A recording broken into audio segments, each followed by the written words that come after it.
Hello, and welcome to another Occhi Artist Talk.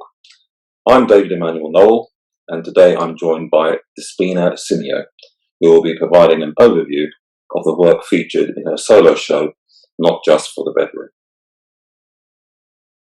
Thank you for joining us for this. It's an honour to have you on board, and an honour to see such wonderful and arresting work. I've got my particular favourites, which I'll highlight as we go through the show. I think we'll obviously start off with having a description of your work as you see it.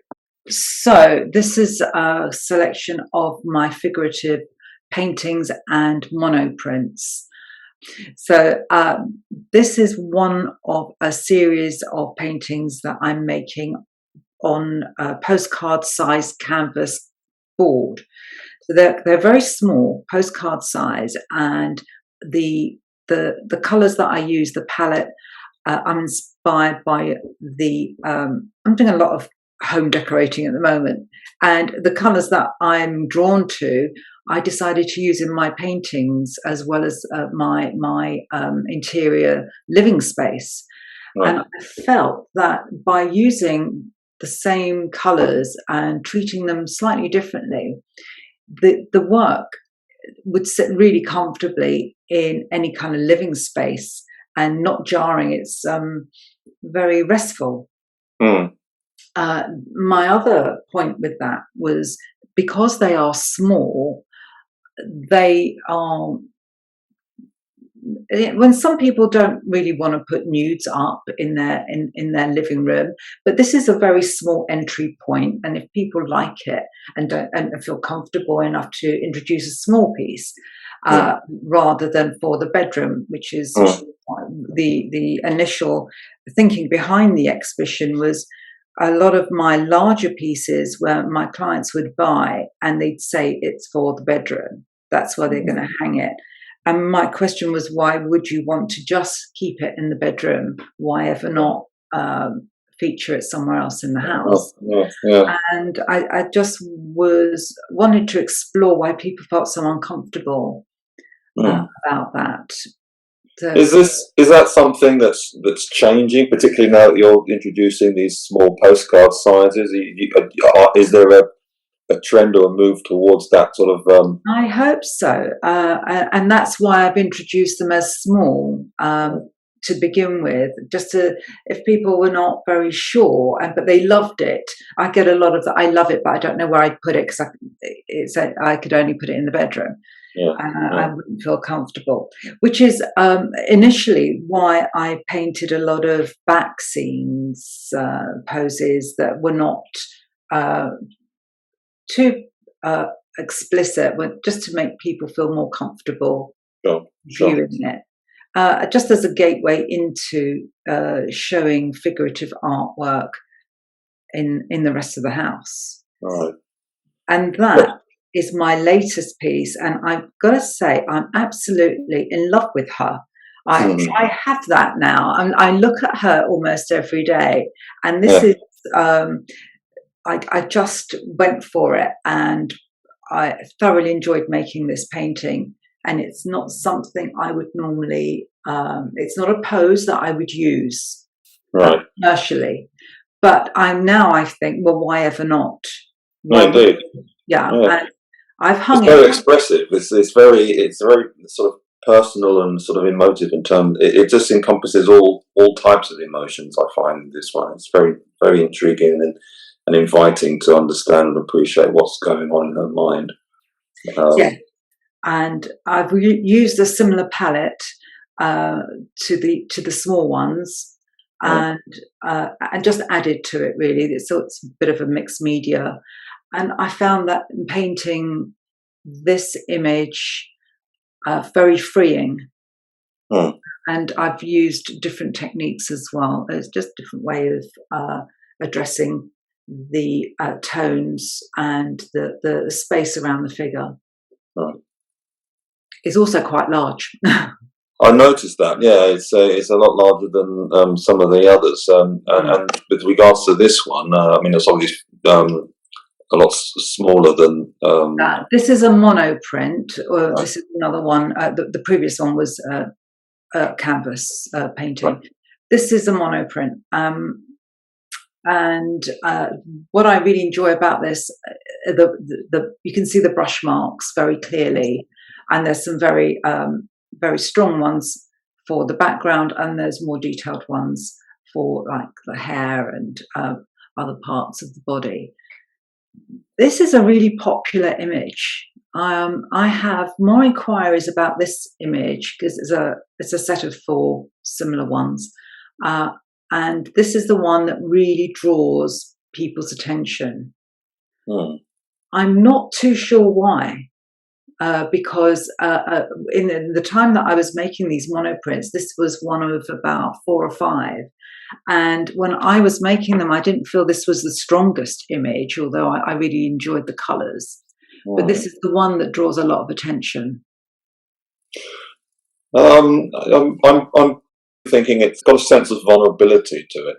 I mean, maybe it's the exposed the shape of the back more so than anything for me. I think, and maybe because it's faceless, and a lot of the work is that it provides the viewer with an opportunity to stamp their own interpretation as to what that person is doing or thinking or feeling. It's an inviting picture.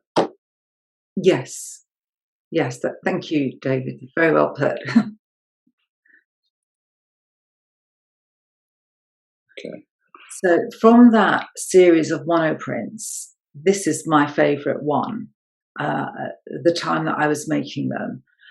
Also, this was painted on a metal sheet. This is the smaller version. There is a larger version of the same pose. But you spoke of vulnerability, and this is how I feel about this one. She's very, very vulnerable. She's almost comforting herself. And I felt when I look back on making these, I must have gone to some Egon Schiele exhibition, because that's what I'm getting from it in a great way. Some of the markings. It's more like the drawing. I made the study from a life drawing that I'd made, so I used my drawing as the starting point, and this one looks more like my drawing than a lot of the others. Right. Okay. This is one of my favourite ones. I think it's maybe I'm attracted to the colour contrast. I mean, obviously you see what it is, but it's left slightly vacant for you to interpret whether facial expressions, arms. Yes, this is an etching made from a study, a monoprint life drawing study, and this is sometimes etching can be very precise and constrained method of printmaking, and I used the technique for a more free flowing image, more abstract as well, and incorporated my favourite colour of the time, which is turquoise lake, which is that beautiful turquoise at the back. Was totally besotted with it, and I've used it so much. But this is one of the first ones I made, and I've added to the finished piece the hand painted gold paint, just to emphasize certain points. So each print is slightly different where I've hand painted on top, but they are very similar. And the depth and the markings are part of the addition are all the same, apart from the gold hand painting that happens at the end. And I think people like that. They get something that's extra to the limited edition. Sure. It's been quite popular, that one. I can see why. I mean, I imagine this one's quite popular too. This is a labour of love. This one has gone through many transitions, and I have now made it. This is the finished piece. This started off quite differently to some of the others. I wanted to monoprint on canvas, so I had the loose canvas, which I made a very crude monoprint outline of her. Then, because I didn't have access to the printing press, I was doing it all by hand with a roller. The splodges and marks that came from it were very random, so I've incorporated all that into the image, but it just wasn't working, and I just kept going back to it and introducing different things until I finally felt it was ready, because I already had the name for it. I named it really early on, and it wasn't quite living up to the phoenix, which I had in my head, and I just kept going back to it until the image equaled the title. Right.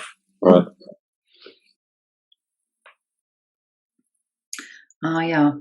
This one is also an etching. It's from another life drawing, and it's 2 or 3 different processes of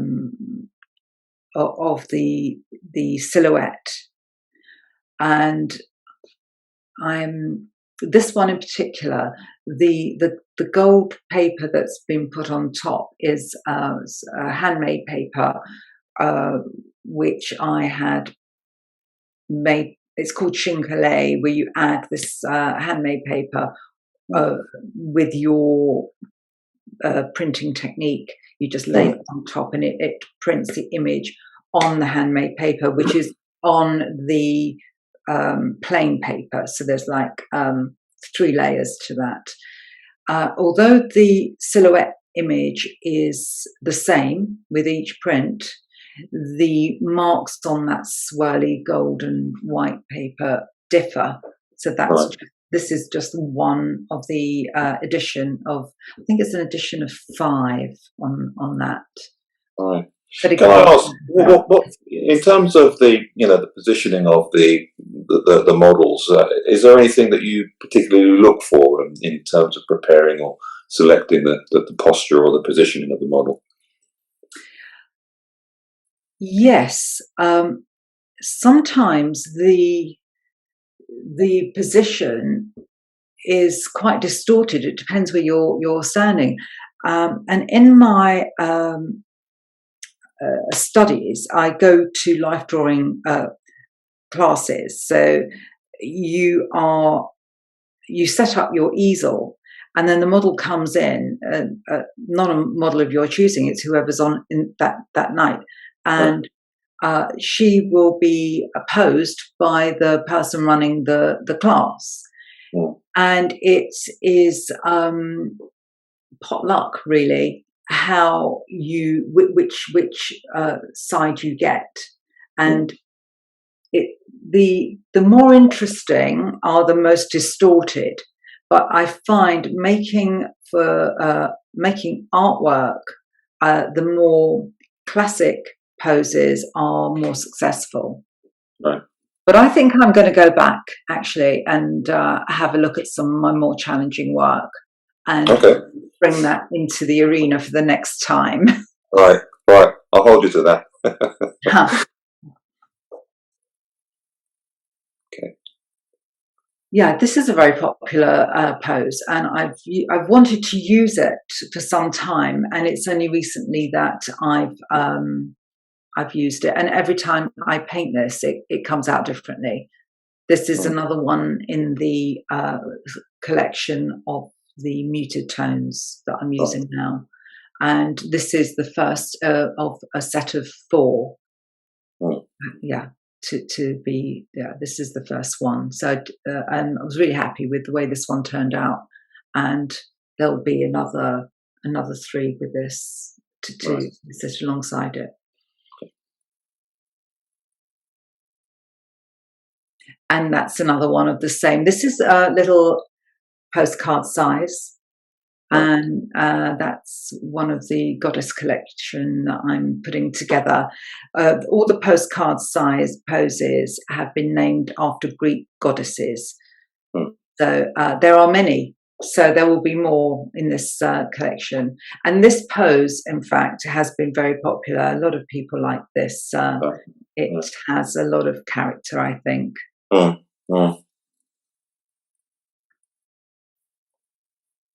And this pose has been really popular too. This works really well on the larger canvases, and I think there is one in this exhibition, one of my larger ones, and it's also another faceless painting, and I think people identify more really if they can't see features. They identify more with the pose and the personal expression coming from it.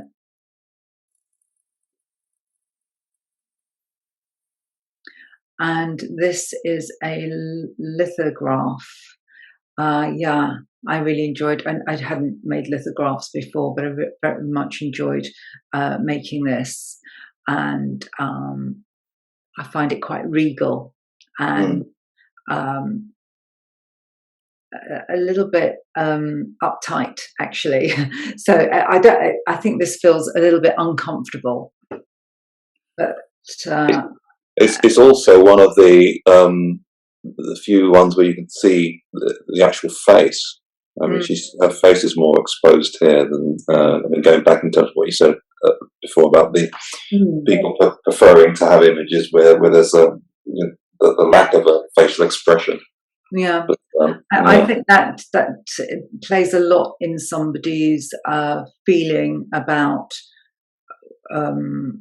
figurative work. Is how much face you can see. Yeah.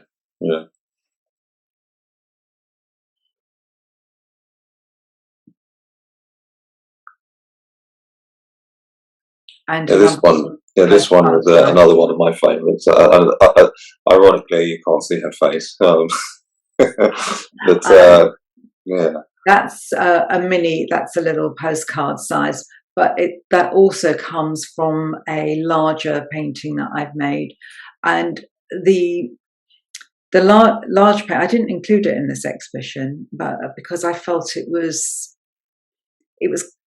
quite dark, and there was a lot of drips from the paint, and it just felt quite despondent.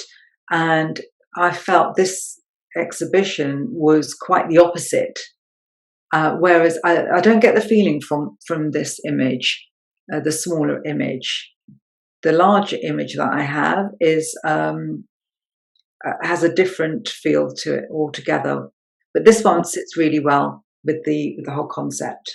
Sure. Okay, back to this one. These are. I love making these smaller ones. I feel although they're with oil inks for the monoprints, they really remind me of watercolors and soft and quite sensual, actually. I think because they're small as well, they're cute little, and it just fits. I don't think they'd work as well on a larger frame. Larger frame, no. This one, particularly, I think it's the blue. Blue is my favourite colour, but it seems to it's well. That turquoise lake printing ink that I mentioned earlier. Absolutely, always reach for it. I've done so much with that colour. I have to now step away from it, and I do love it. And the title, "Under the Southern Blue," was a line in a fictional book that I was reading. I can't even remember the name of the book now, but I read that line and I loved it. And it was about the same time that I was making these, and I thought that is a good title for one of the blue paintings that I'll be making, and I just got to find the right one for it. It's funny, sometimes you get the title and then you'll make something and you can Yeah, see, yeah, yeah, yeah. yeah. And she just looked exhausted, actually. So I just felt that's how you feel after a really long day. You just want to relax. It's minus the glass of wine, though. But yeah. Oh, that's after the glass of wine.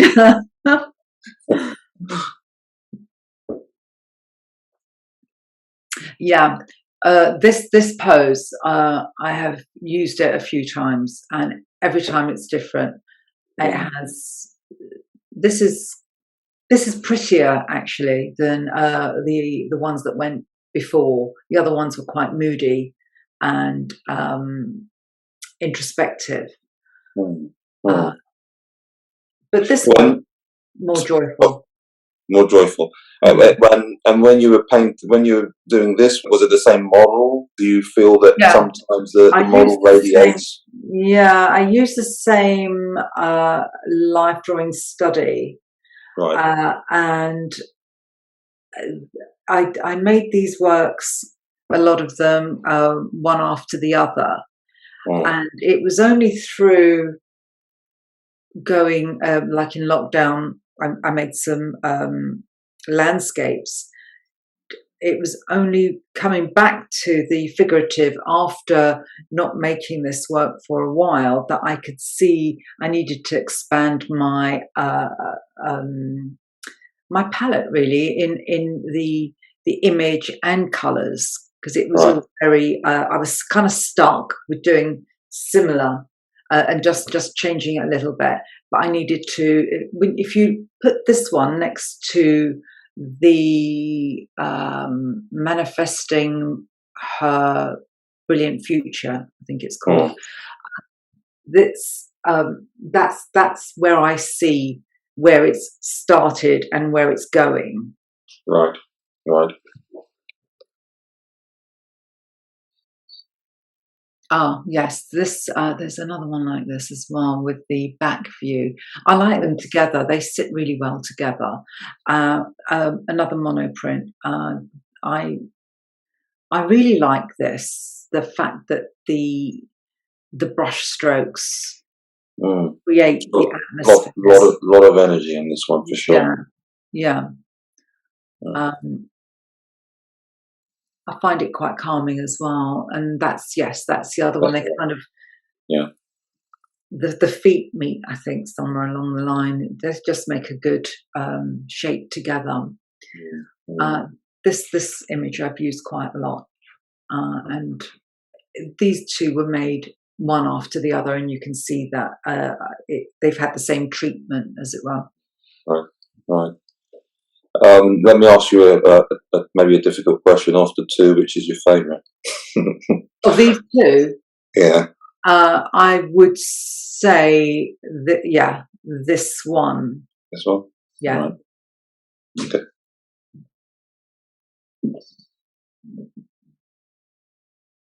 Although, you know what, I like the composition of that one as well. Yeah, this one has been through a lot with me as well. This one, I painted this at the same time as Phoenix, and they kind of went through the similar journey. Uh, uh, Sometimes I make a life drawing and I really, really enjoy the quick sketch, the colours that I've used, and I think, oh, that's going to make an amazing painting. And it just sometimes it doesn't happen. Mm. And this one, I kept going back to it, and I realised that in the end, I had to stop being literal and go a little bit more abstract with it. Right. And then I reached a point where I felt it was saying something to me, but something different to how I originally begun it. Sure. Sure. This pose was a model I'd used many, many times, and she was retiring from modeling, and this was her last pose. Okay. And Right. it was quite an emotional evening, actually. Mm.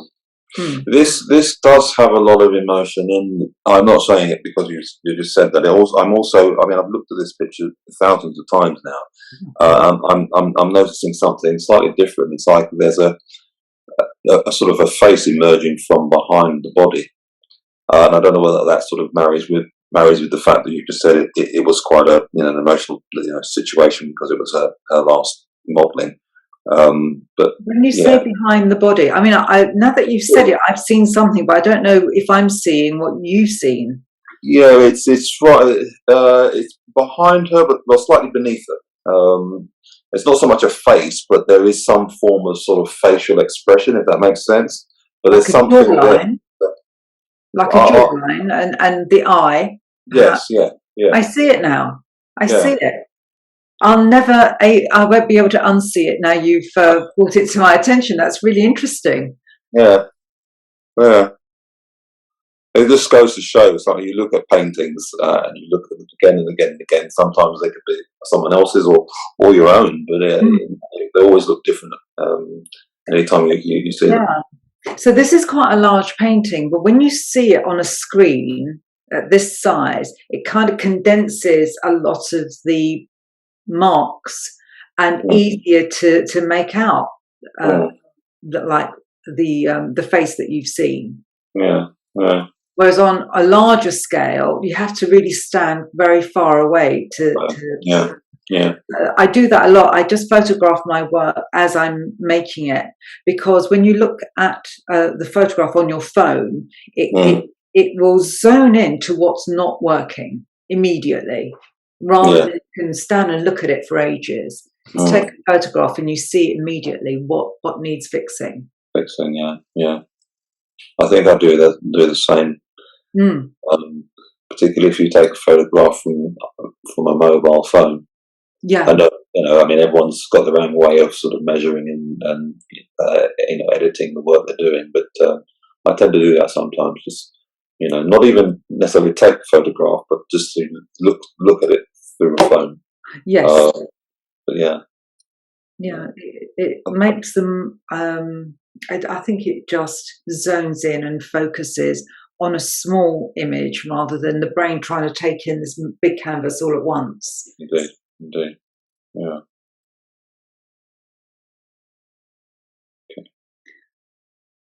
Um, I I really like this. It always brings a smile to my face. I don't really know why. I just enjoy the colours a lot. Um, and I felt perhaps the size, the angle might be a little bit off, but and I tried to fix it, but I just in the end decided that's what I like about it so much. So Mm, I've left it very angular and bony, mm, um, and I like the mark making at the back and the softness of the covers at the front, and then her very um, uh, like you can almost see the skeleton of her body mm, and how her face is quite loose, and she's obviously in a deep sleep. mm. And is this the same model again from the? There were two You the know, two yeah, before. maybe this is from quite a few years back. Right, My study that I used to make this, and I can't quite remember the model right. that did this, but it may well have been. Mm, There's been so many, so many.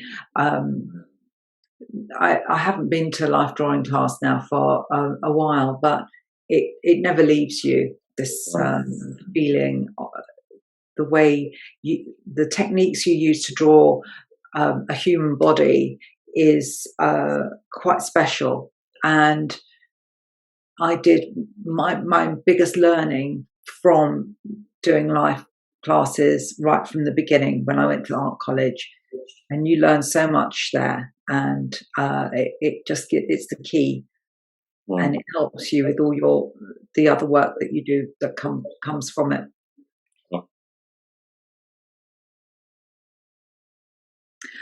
Yeah. No, these are quite interesting. Well, they are for me. There's four in this set, and they're canvas. They're small, loose canvas, which I very freely made a monoprint image, uh, and they have this energy about them that they're not. I mean, they're quite abstract, really, and I really enjoyed making them. Yeah, there's more of a variation in colours in these ones. I've noticed it's and also I think if you home in on each colour, each colour shows a different perspective on the image. That makes Yeah, sense. Yeah. yeah, yeah. I think so. Yeah, and I did them all together, so they are. It was one after the other, and that's how they actually look like a set. Yeah, the more I look at them, the more it's one of those things that I made them, and I thought, well, yeah, okay, I'll go back. I'll go back and fix them. But I realised going back that there's no fixing needed. They kind of work uh, in their own way and in their own space. I like them even more here.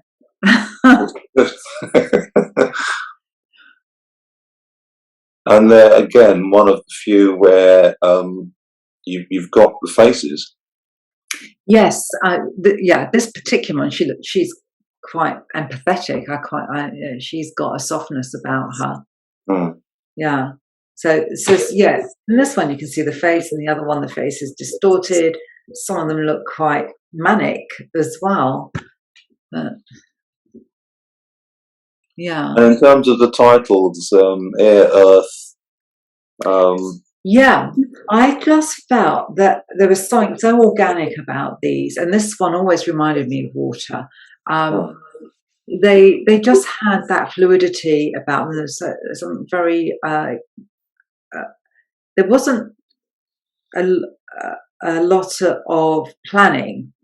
I I selected the images I wanted to use from my sketches, and then it was a very quick process. And then a little bit of painting on top, and I just stepped away from it. right. But those sometimes the best things happen that way. Oh, indeed, yeah, for Mm. sure. Mm.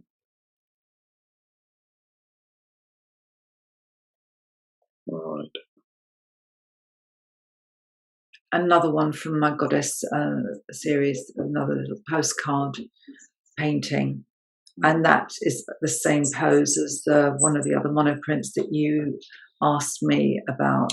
Right. Yeah. Yeah. One I said was my favourite.